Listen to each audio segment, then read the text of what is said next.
Aujourd'hui, chose promise, chose due, on va aborder cette fameuse polémique entre Squeezie et Thibaut InShape, suite à une vidéo récente de Squeezie dans laquelle il épinglait certains comportements dont Thibaut se vante, puisque Thibaut en a parlé dans une vidéo consacrée à ses revenus.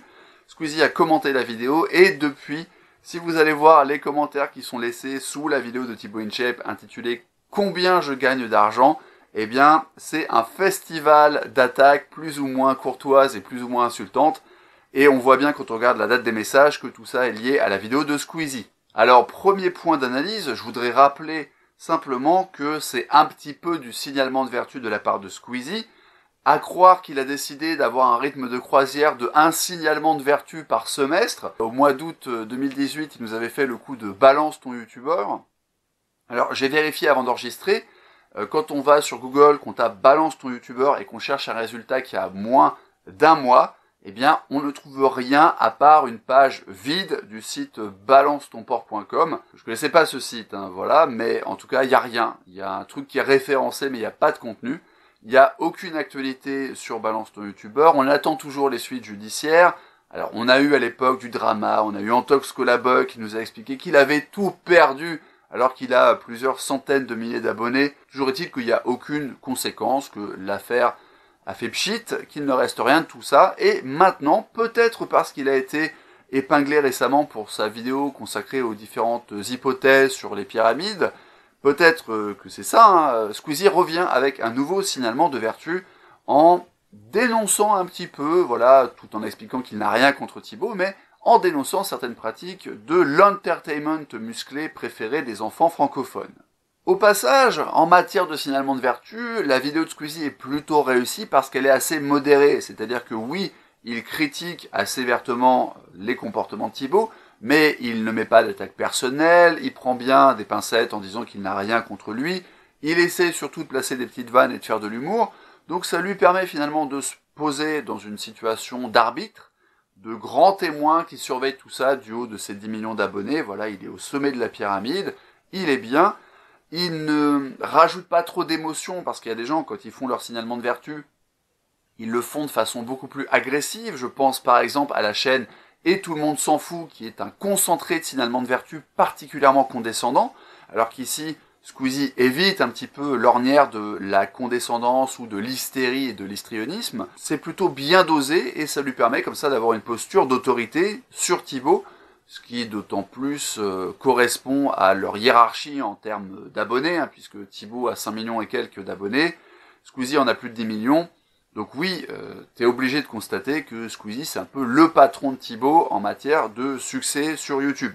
Mais alors, lorsqu'on met de côté le signalement de vertu de Squeezie, est-ce qu'il reste des critiques légitimes à faire à l'encontre de Thibaut et de ses pratiques?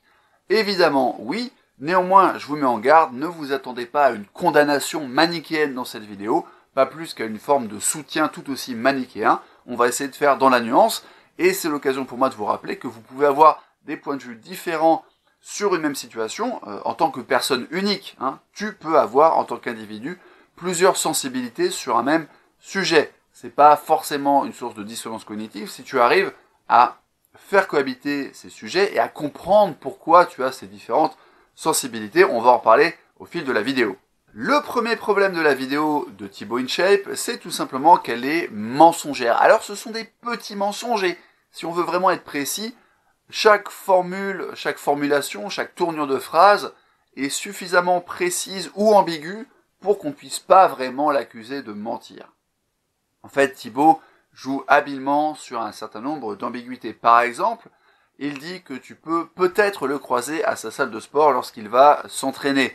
Sauf que les horaires de sa salle, c'est 12h30, 19h30, si j'ai bien suivi, pour l'ouverture au public. Et de ce que j'ai cru comprendre lors d'une pas trop lointaine vidéo où il parlait de son rythme de vie avec Juju Fitcat, eh bien, il nous expliquait qu'ils allaient s'entraîner à 6 ou 7 heures du matin à la salle, donc tu risques pas trop de les croiser. Mais c'est pas vraiment un mensonge puisqu'il a dit peut-être. Il dit tu me croiseras peut-être à la salle. Donc à partir du moment où il ne dit pas tu me croiseras un jour à la salle, c'est pas vraiment un mensonge. C'est juste une présentation de la réalité qui est très souple. On va dire ça comme ça. Le titre de la vidéo, par contre, lui, est clairement mensonger. Faire une vidéo intitulée « Combien je gagne ?»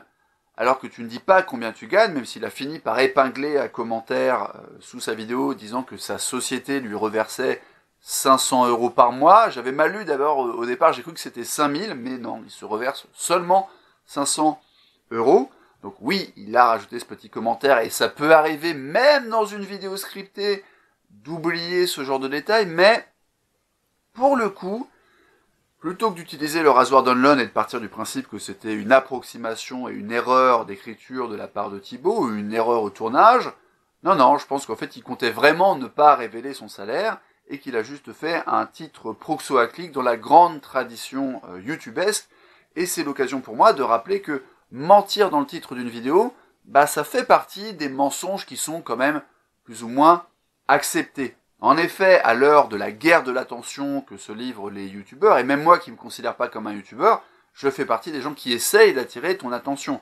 Et si tu prends le plus désintéressé des vulgarisateurs scientifiques, quelqu'un qui n'aurait pas de prestations de coaching à te vendre, quelqu'un qui n'aurait pas un livre ou un jeu de société à te vendre, après des années passées à lire des fiches Wikipédia, eh bien, le mec qui a une chaîne de vulgarisation pour le pur amour de la transmission et qui a à côté un travail parce qu'il est prof, etc., en fait, il a au moins besoin que tu regardes sa vidéo pour que son envie de transmettre, elle soit satisfaite. Donc, même s'il te vend pas de produits payants comme un livre, un jeu de société, une formation privée, une place de séminaire, etc., il te vend sa vidéo, sauf qu'il te vend du temps d'attention. Mais à la fin, on a tous quelque chose à vendre, on a tous un cadre mental à transmettre à notre interlocuteur. Et dans ce contexte de guerre de l'attention, eh bien les titres mensongers, ça passe plus ou moins bien. Alors évidemment, ça dépend du retournement de situation. Moi, lorsque j'ai fait une vidéo qui, dans son titre, annonçait que Orelsan devait aller en prison, alors que finalement je passe 20 minutes à défendre la liberté d'expression artistique de Orelsan, c'est plutôt bien passé. Et les gens qui m'ont injurié dans les commentaires, en général, s'étaient arrêtés au titre de la vidéo et ne l'avaient pas regardé. On comprenait en lisant le commentaire qu'ils n'avaient pas déroulé le fil de la vidéo. Mais dans le cas de Thibaut, c'est un peu plus embêtant pour deux raisons. La première, c'est qu'il ne délivre vraiment pas la promesse commerciale qu'il fait.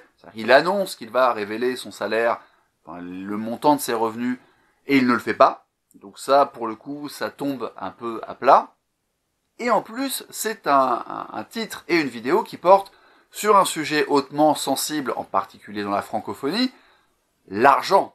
Alors déjà que l'argent est un sujet un petit peu compliqué pour beaucoup de monde, mais si en plus tu te lances dans une vidéo dont le titre est mensonger, et qui en fait n'est qu'un long placement de produit, on va y venir, c'est normal que les gens ne réagissent pas très bien. D'ailleurs, quand on parcourt l'espace commentaire, on constate que la critique récurrente à la sortie de la vidéo, c'est-à-dire plusieurs semaines avant que Squeezie ne se mêle de cette affaire, la critique la plus récurrente, c'était le fait que Thibaut ne révélait pas son salaire in fine.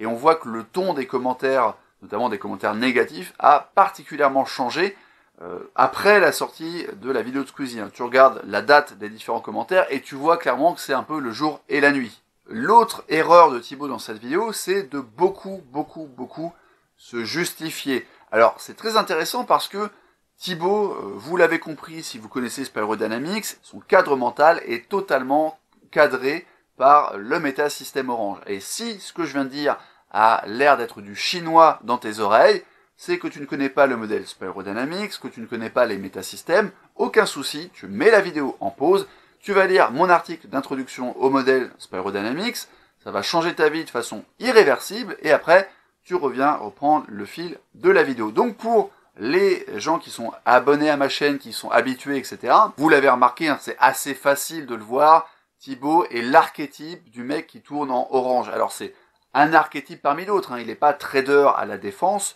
il manifeste un orange qui est l'orange qu'on va trouver notamment dans le showbiz, avec ce côté divertissement, etc., avec cette capacité aussi à ne pas se fâcher avec les puissants. Lorsqu'il y a quelques mois, j'avais fait une vidéo pour analyser le succès marketing de Thibaut, j'avais précisé qu'il avait eu l'intelligence d'éviter les clashs, et qu'il préférait collaborer avec des gens, y compris des gens dont on aurait pu penser qu'ils étaient en concurrence avec lui en matière de coaching musculation, et que c'était très bon pour le développement de sa chaîne, parce que les clashs, ça fait du buzz, mais c'est pas du buzz qui dure très longtemps.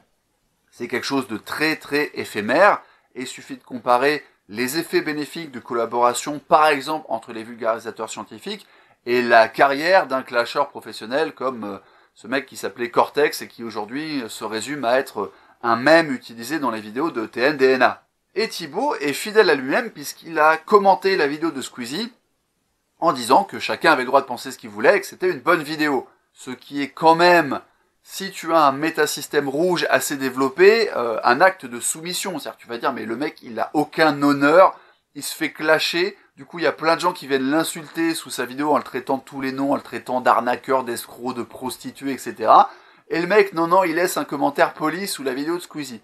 Et oui, mais ça, c'est l'expression du métasystème orange, une de ses expressions potentielles, surtout que Thibaut sait parfaitement qu'il s'adresse à quelqu'un qui a 2 fois plus d'abonnés que lui. Mais de façon assez ironique de la part de quelqu'un qui tourne à fond les ballons dans le métasystème orange, eh bien, Thibaut InShape n'a visiblement pas lu les 48 lois du pouvoir de Robert Greene, un comble pour quelqu'un qui a sorti récemment un livre de développement personnel. Donc Thibaut, si tu vois cette vidéo, je t'invite à aller lire ce livre. Je sais que c'est pas facile de caser de la lecture dans ton emploi du temps, mais je pense que tu peux le faire parce que tu es le meilleur et tu connaîtrais donc la fameuse loi Never explain, never complain. Alors, je suis pas en train de vous dire que ce livre est un super support pour devenir quelqu'un qui est heureux dans sa vie, qui a des relations harmonieuses avec les gens.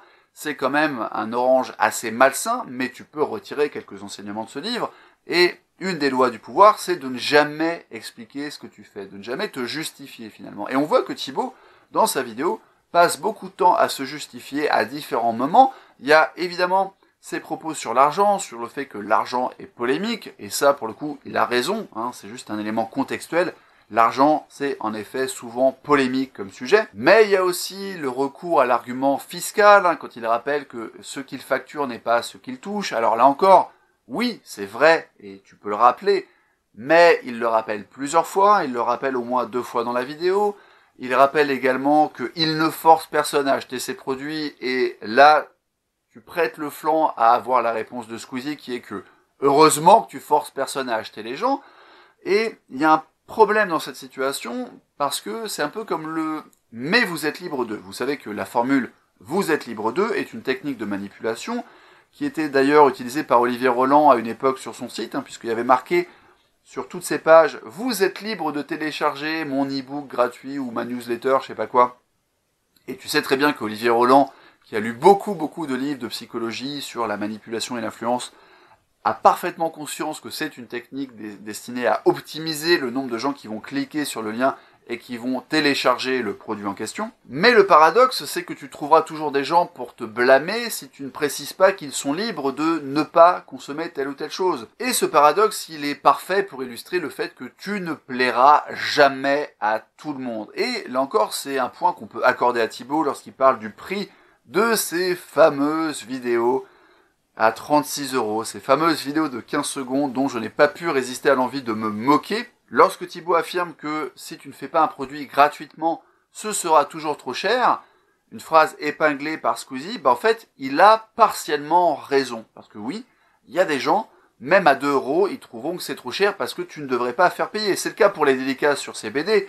Là encore, quelque chose dont j'ai très envie de me moquer, mais on pourra te répondre qu'il n'oblige pas les gens à acheter les bandes dessinées dédicacées, et que 2 €, puisqu'ils passent une journée entière à dédicacer des BD et des photos, etc., c'est pas si cher payé. On peut même aller plus loin, et tu verras bien, si tu te promènes parmi les créateurs de contenu, que ça soit des vulgarisateurs scientifiques ou des infopreneurs, tu verras bien que même un contenu gratuit peut être critiquable, et que lorsque la personne répond « Bah oui, mais j'ai fait cette vidéo gratuite » ou « Il s'agit d'un e-book gratuit, donc je trouve que ta critique est un petit peu amère et que tu n'es pas très reconnaissant envers mon travail », la personne pourra répondre « Oui, mais c'est pas parce que c'est gratuit qu'on peut pas critiquer ». Et là aussi, c'est un argument qui est recevable. Effectivement, si on ne pouvait pas critiquer ce qui était gratuit, sachant que la gratuité n'existe pas, je l'ai développé dans une longue vidéo, la gratuité n'existe pas, mais il y a cette illusion de gratuité, et si tu commences à interdire aux gens de critiquer sous prétexte que c'est gratuit, tu fermes les espaces commentaires sur YouTube. En parlant de BD dédicacées, ma première réaction, à part la moquerie bête et méchante quand j'ai vu la vidéo de Squeezie et ensuite la vidéo de Thibaut, ça a été de me dire qu'en fait il organisait pas très bien son business model, parce que passer une journée entière par semaine à dédicacer des photos et des BD, même si dans le cas des BD, la dédicace est facturée. Dans le cas des photos, c'est un truc qu'il met dans un coffret cadeau, qu'il envoie avec les t-shirts ou je sais pas quoi. C'est peut-être une perte de temps. C'est-à-dire que franchement, tu pourrais utiliser ta journée d'entrepreneur pour faire des choses bien plus productives, à la fois sur le long terme, à la fois et en matière de revenus immédiats. C'est-à-dire que tu peux tourner une vidéo supplémentaire, alors peut-être pas chaque semaine, mais avec toutes les journées que tu vas économiser, donc à peu près 4 journées par mois économisées, tu peux tourner une vidéo supplémentaire, et avec les revenus de la publicité, tu vas générer bien plus que 500 €, vu que tu fais plusieurs millions de vues quasiment à toutes tes vidéos, Thibaut. Là encore, c'était un petit mensonge, parce que il n'a pas dit clairement que lui, il touchait parfois 500 € de revenus publicitaires par mois.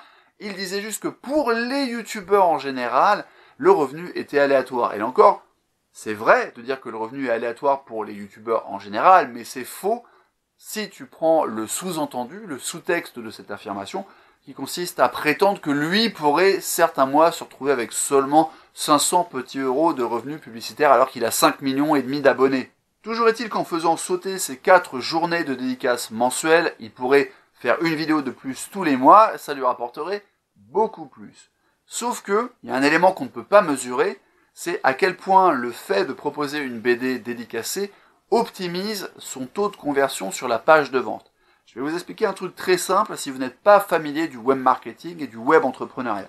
Quand tu proposes un produit dans plusieurs gammes, tu vends plus de ce produit et en général, tu vends pas le produit le moins cher. En fait, si tu proposes un produit à 59 $, tu vas en vendre moins que si tu proposes sur la même page ton produit à 59 $ et une autre version premium à 79 $. Et pour aller encore plus loin, si tu mets 3 versions, les gens vont plus acheter la version intermédiaire qu'ils ne l'achèteraient si tu mettais que 2 versions. Donc, tu as vraiment des phénomènes psychologiques qui sont à l'œuvre, qui sont souvent liés à des biais psychologiques, notamment un effet de cadrage. Petite précision très simple, si tu arrives sur une page de vente et que tu as un produit, le dilemme mental que tu vas avoir par rapport au produit, c'est est-ce que je l'achète ou pas? Donc tu as un truc binaire, oui, acheter le livre de Thibaut, non, ne pas acheter le livre de Thibaut, la bande dessinée. Tu arrives sur la même page de vente et tu vois qu'il y a 2 versions de la bande dessinée, la version sans dédicace et la version avec une dédicace.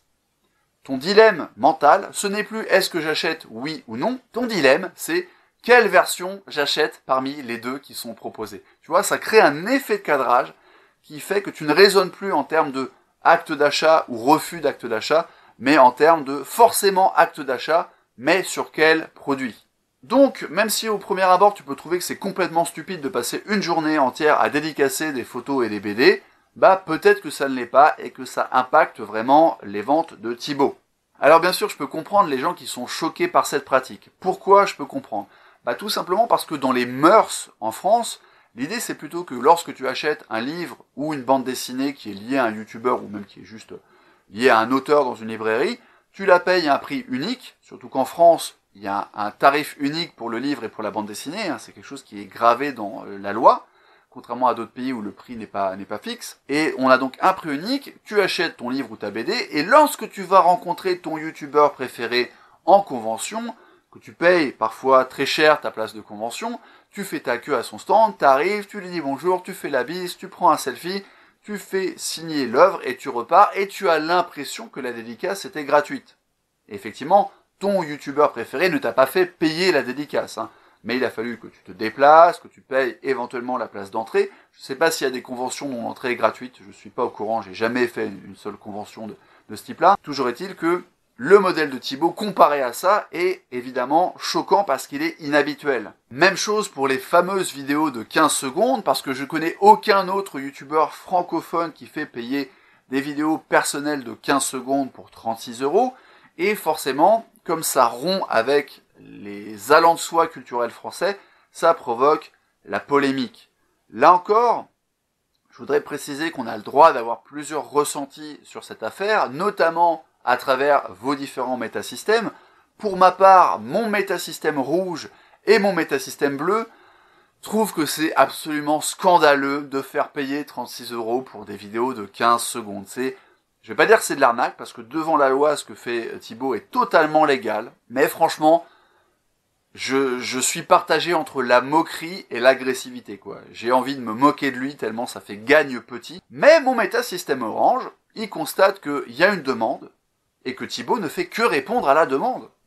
S'il y a des gens qui sont prêts à payer ce prix-là pour ces vidéos, il n'y a rien qui interdit légalement de vendre ces vidéos et il n'y a aucune raison rationnelle de ne pas les facturer. Alors bien sûr, quand je dis qu'il n'y a pas de raison rationnelle de ne pas les facturer, tu vas peut-être me dire que cette polémique risque d'affaiblir Thibaut. Alors pour l'instant, il a quand même 5 600 000 abonnés sur sa chaîne et la vidéo a quand même un bon ratio de pouces en l'air, puisqu'il y a plus de 100 000 pouces en l'air, contre 21 000 pouces en bas, c'est vrai, mais je suis pas sûr que ça va ruiner la carrière de Thibaut. Si à un moment, le bad buzz devient trop important, alors oui, il peut choisir de se repositionner et de dire, voilà, j'ai beaucoup entendu vos critiques, moi je veux vous faire plaisir, puisque de toute manière, c'est le cadre mental qui vend à ses abonnés depuis le début, c'est je fais ça pour vous, parce que vous êtes les meilleurs. Je ne fais pas ça pour moi, ce qui évidemment est un mensonge encore, mais je ne vais pas rentrer dans des subtilités sur les types de personnalités, parce que pour le coup, c'est pas un mensonge méchant de la part de Thibaut, c'est juste plus fort que lui, c'est une compulsion, il fait partie de ces personnes qui ne peuvent pas s'empêcher de présenter la réalité sous l'angle de « je le fais pour vous et pas pour moi », alors qu'évidemment, ils le font pour eux, ils le font par besoin de reconnaissance, besoin de succès, besoin d'avoir de la valeur. Mais voilà, je digresse pas dans cet aspect qui relève d'une psychologie un petit peu trop pointue pour cette vidéo. Toujours est-il que c'est son cadre mental depuis le départ, c'est le cadre qui vend à ses abonnés, donc il pourrait très bien, en gardant le même discours, se repositionner, dire voilà, j'ai pris en compte vos critiques. Il a aussi une bonne raison de ne pas le faire, c'est tout simplement que des gens achètent ces vidéos. Donc, tant que des gens achètent ces vidéos, c'est qu'ils ne sont pas choqués par le principe. D'accord ? Si il vend 2 vidéos par mois, d'accord ? Ça veut dire que tu as 2 personnes qui sont prêtes à les acheter. Et ces 2 personnes qui payent ont plus de valeur que les 150 000 qui vont critiquer, parce que les 150 000 qui critiquent, elles achetaient pas. Elles achetaient pas, je parle plus français. Elles n'achetaient pas la prestation avant. Donc, ça, c'est une leçon que tu peux retenir si toi, tu as un projet de création d'entreprise ou même de création de contenu. C'est que l'avis des gens qui sont de ton côté, l'avis des gens qui te soutiennent, l'avis des gens qui t'encouragent, qui achètent tes produits, a toujours plus de valeur que l'avis des gens qui n'achètent pas et qui critiquent.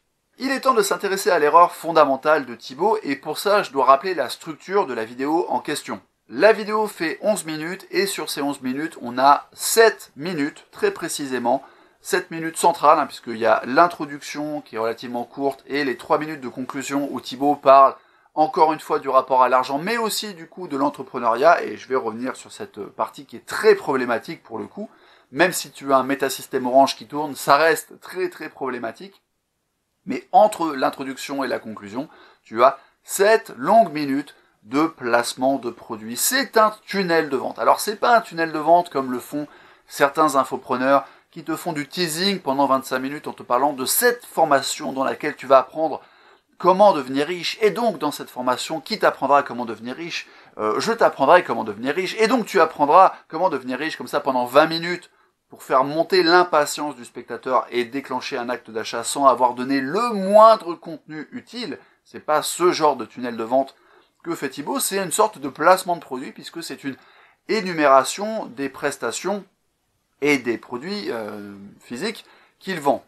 C'est une revue de catalogue, c'est totalement un placement de produit. Alors ça reste moins choquant de le faire pour ses propres produits que de le faire pour une marque extérieure, puisque sa vidéo s'adresse à son audience. Donc l'audience est potentiellement intéressée par les produits que Thibaut a à vendre. En soi, c'est pas une énorme faute de goût. Le problème, il est double.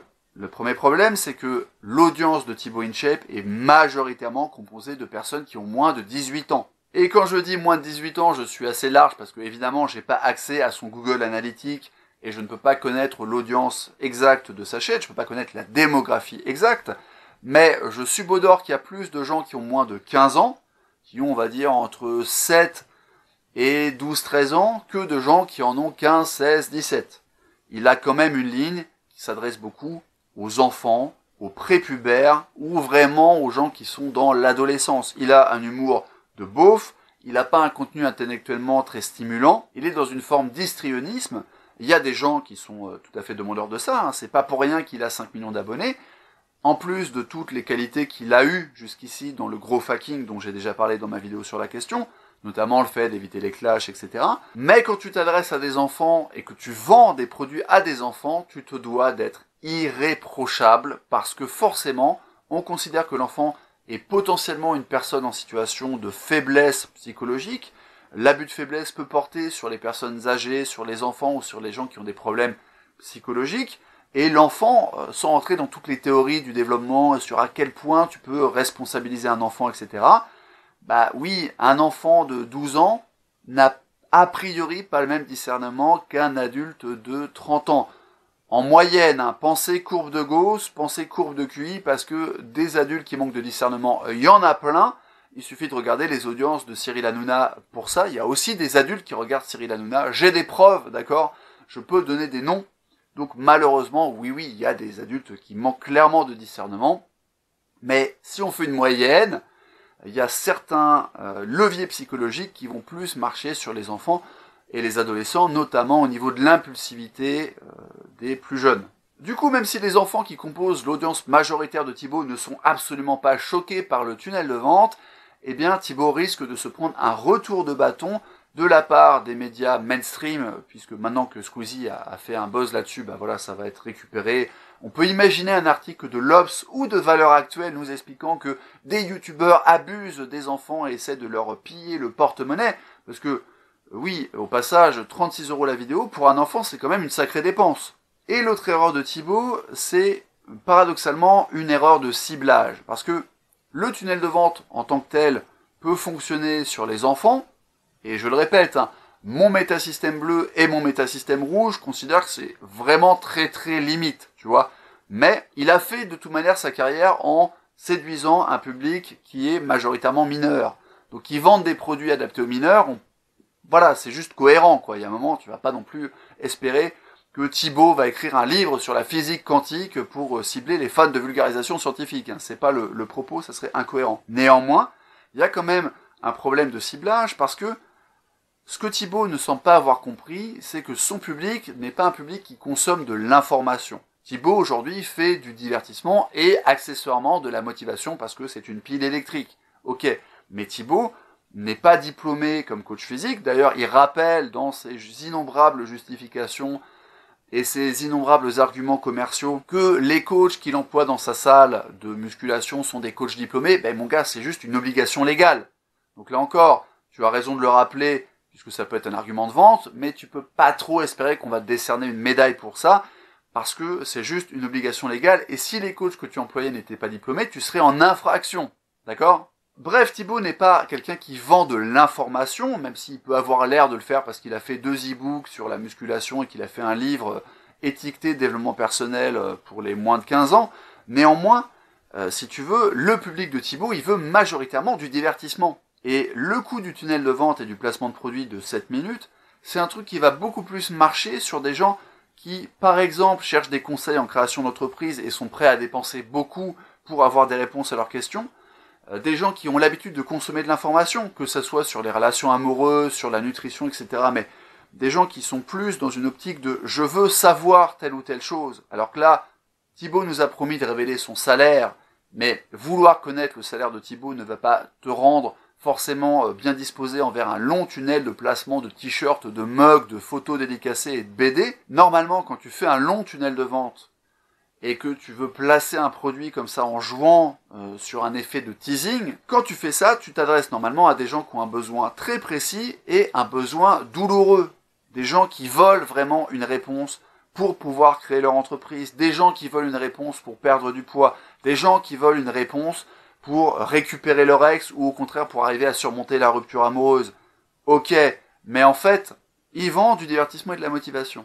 Donc quelqu'un qui a besoin de motivation ou de divertissement n'est pas dans le même niveau, surtout que c'est pas de la motivation ciblée, hein, c'est de la motivation en général, se brosser les dents avant d'aller se coucher, prendre son 4 heures, faire ses devoirs ou aller à la salle de sport, hein, c'est très très hétéroclite. Et en fait, t'as pas cliqué sur la vidéo pour qu'on te propose des t-shirts, des mugs ou des bandes dessinées dédicacées avec un supplément de 2 €.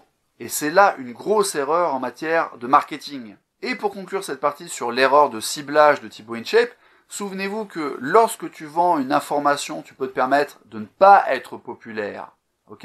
Il y a des gens qui ont fait fortune dans leur domaine en étant particulièrement méprisants avec leurs clients. Je pense notamment à un coach en séduction qui est détesté par tous les autres coachs parce que tout le monde sait que le mec est une ordure absolue, que c'est un mec nauséabond, qui méprise ses clients, qui méprise les autres. Mais le mec a fait fortune parce qu'il a réussi à faire croire à ses clients qu'il méprise pourtant au plus haut point, qu'il avait l'information absolue, qu'il avait des trucs exclusifs qu'on ne trouvait pas ailleurs, etc. Et aussi parce qu'il est arrivé au bon moment sur le marché de la séduction. Thibaut InShape, lui, il vend pas une information exclusive, il vend de la motivation et du divertissement, qui sont des choses que tu peux trouver vraiment de plein de manières sur YouTube, en particulier pour le divertissement. Alors pour ce qui est de la motivation, il a une vraie valeur ajoutée, parce qu'il a son personnage de pile électrique, qui hurle tout le temps, qui crie tout le temps, qui est très musclé, etc. Très bien, il a peut-être un avantage concurrentiel sur la motivation, c'est pas pour rien qu'il a quand même 5 millions d'abonnés, mais quand ton business model est basé sur le fait d'être sympa et enthousiasmant, bah tu dois rester populaire. Tu peux pas te permettre de passer pour un mec hyper misanthrope, qui est prêt à escroquer 36 € à des enfants. Et je précise que quand je dis escroquer, c'est une formule de style, hein, c'est le parler populaire, parce que légalement, ce que fait Thibaut InShape est totalement légal. On approche de la conclusion de cette vidéo, mais avant de conclure, je voudrais justement m'intéresser aux 3 minutes qui concluent la vidéo de Thibaut InShape par une longue tirade qui fait l'apologie de l'entrepreneuriat. Alors, le discours de Thibaut paraît assez positif, puisque finalement, il pousse les gens à travailler pour accomplir leurs objectifs. Après tout, c'est le discours typique des coachs, donc je peux pas cracher là-dessus. Il a l'air de faire preuve de subtilité, parce qu'il explique qu'il va falloir travailler dur, être patient et accepter de faire des choses déplaisantes. Il parle de faire des choses ennuyeuses pour réussir. Donc on n'est pas dans un discours strass et paillettes, qui correspond un petit peu à la génération télé-réalité, où il suffit d'aller faire la dinde devant une caméra pour devenir quelque chose ou quelqu'un et gagner de l'argent. On n'est pas dans ce discours complètement irresponsable. Néanmoins, et c'est là que tu vois les limites de Thibaut InShape en matière de développement personnel, il oublie de mentionner un certain nombre de problématiques liées à l'entrepreneuriat et au fait de vivre de sa passion à son audience. Concernant l'entrepreneuriat, je voudrais rappeler très brièvement que le monde n'est pas une méritocratie. D'accord ? Ça, c'est la fameuse croyance en un monde juste, qui est un biais cognitif, et ça ne veut pas dire qu'il n'y a jamais des moments circonstanciés où le réel semble ressembler à une méritocratie, parce qu'il y a des gens qui réussissent effectivement grâce à leur travail. Ça a d'ailleurs été étudié de moult manières en psychologie. On sait que les gens qui sont plus travailleurs réussissent en moyenne mieux que les autres. Néanmoins, Daniel Kahneman, qui est un petit peu la référence absolue en matière de biais cognitif pour l'instant, rappelle bien dans Système 1, Système 2, qu'il y a une énorme part d'aléatoire dans le succès des entreprises, et d'ailleurs que la majorité des entreprises échouent. Donc il y a le fameux biais d'optimisme des entrepreneurs, qui est peut-être un moteur du capitalisme, et qui a peut-être donc des bons côtés, parce que si les gens étaient trop rationnels et trop réalistes, ils ne créeraient jamais d'entreprise, ou très rarement. Néanmoins, ne soyez pas dupes, c'est pas parce que tu travailles dur que tu vas réussir. Ça, c'est une version simplifiée de la réalité qui ressemble à un conte de fées. Le deuxième point problématique dans le discours de Thibaut, c'est celui consistant à affirmer qu'il faut vivre de sa passion, que c'est le seul chemin vers l'épanouissement. C'est problématique pour les mêmes raisons que l'apologie de l'entrepreneuriat, parce que la majorité des entreprises ferment pendant les 3 ou les 5 premières années après leur création, et par extension, la majorité des gens ne vivent pas de leur passion. C'est factuel, tu peux aller le vérifier en t'intéressant à toutes les études qui sont faites sur l'épanouissement des personnes au travail, sachant que quand tu es salarié, il n'y a pas que le domaine d'activité qui est problématique, il y a aussi les méthodes de management, et en France, les méthodes de management sont terriblement obsolètes. Néanmoins, c'est un discours qui est très à la mode dans l'infopreneuriat, et qui fait que des gens vendent des formations à plusieurs milliers d'euros en vous expliquant que vous allez vivre avec votre blog ou votre vlog, et que vous allez pouvoir parler d'un sujet qui vous passionne, et que ça va payer votre loyer et même vous permettre d'investir dans l'immobilier et d'avoir des revenus passifs. Moi, je vais pas te chanter un truc sur le strass et les paillettes de l'entrepreneuriat et du fait de vivre de sa passion, parce que la réalité, elle est pas comme ça. La réalité de l'entrepreneuriat, elle est hardcore. Effectivement, tu vas devoir travailler comme un âne, mais si c'est dans un truc qui te passionne, c'est pas un problème. Sauf que ça ne garantit pas ton résultat, et que, en plus, en fonction de ta passion, tu peux avoir beaucoup de problèmes à la monétiser. Par exemple, si tu veux vivre de ta passion pour la musique et devenir un musicien, mais je te prie de croire que tu vas galérer parce que le marché de la musique et du divertissement musical, c'est pas le même marché que celui, par exemple, de la nutrition ou du coaching sentimental ou du coaching en séduction. Tu vois, il y a des domaines dans lesquels il est beaucoup plus facile d'isoler un besoin et de répondre à ce besoin. Je ne vais pas me lancer dans un cours de web marketing, mais toutes les passions ne sont pas égales quant à leur potentiel de succès entrepreneurial. Et parce que le discours sur vivez de votre passion, quand il est présenté comme ça de manière simplifiée, est passablement irresponsable, je te propose de t'intéresser à une alternative pour ton épanouissement professionnel, que tu vises une carrière de salarié ou d'entrepreneur. C'est le livre de Cal Newport qui s'appelle So Good They Can't Ignore You. Le message de fond, c'est que pour être épanoui au travail, un moyen très très efficace, c'est de devenir incontournable dans ton domaine, de devenir un expert reconnu pour 2 raisons. La première, c'est que si tu es reconnu, en fait, tu vas être sollicité et tu vas avoir une valeur perçue très forte, donc tu vas pouvoir fixer en fait les termes de l'échange avec ton employeur ou avec tes clients. Et le deuxième point qui lui renvoie au travail de Dan Pink sur les 3 leviers de la motivation, c'est que en développant ton expertise, tu es dans une courbe permanente d'apprentissage et ça te permet de travailler en état de flow, d'avoir un sentiment d'épanouissement parce que tu sens que tu progresses, etc. Donc, le message de Cal Newport, c'est que plutôt que de chercher à vivre de ce qui te passionne déjà a priori, prends un domaine, de préférence un domaine dans lequel il y a des débouchés et un marché, et deviens un expert et tu seras épanoui au travail. Je le répète, je ne te dis pas de renoncer à ta passion, moi-même je n'ai pas renoncé à mes passions, néanmoins, je t'invite à réfléchir à ces 2 modèles alternatifs qui sont très importants à envisager comme un ensemble. C'est-à-dire tu dois observer les 2 possibilités et tu dois réfléchir à quels sont tes choix de vie les plus pertinents. Et si tu veux du conseil en choix de vie, que ce soit ton choix de carrière ou comment développer ton entreprise si tu as déjà choisi cette voie-là, je t'invite au passage à me contacter, à m'expliquer ta situation pour qu'on voit si je peux ou pas t'accepter en coaching. Après ce placement de produit pour mes propres prestations de coaching, il est temps de conclure la vidéo. Le premier enseignement que tu peux retirer de tout ça, c'est que la moralité des uns n'est pas la moralité des autres. Par extension, un élément intéressant à garder en tête pour ta propre hygiène de vie, c'est que toi-même, tu peux être tiraillé entre diverses appréciations d'une même situation. Tu peux avoir tes différents métasystèmes qui sont en synergie ou en conflit. Tu peux trouver qu'après tout, oui, il y a une demande, donc Thibaut ne fait que répondre à cette demande.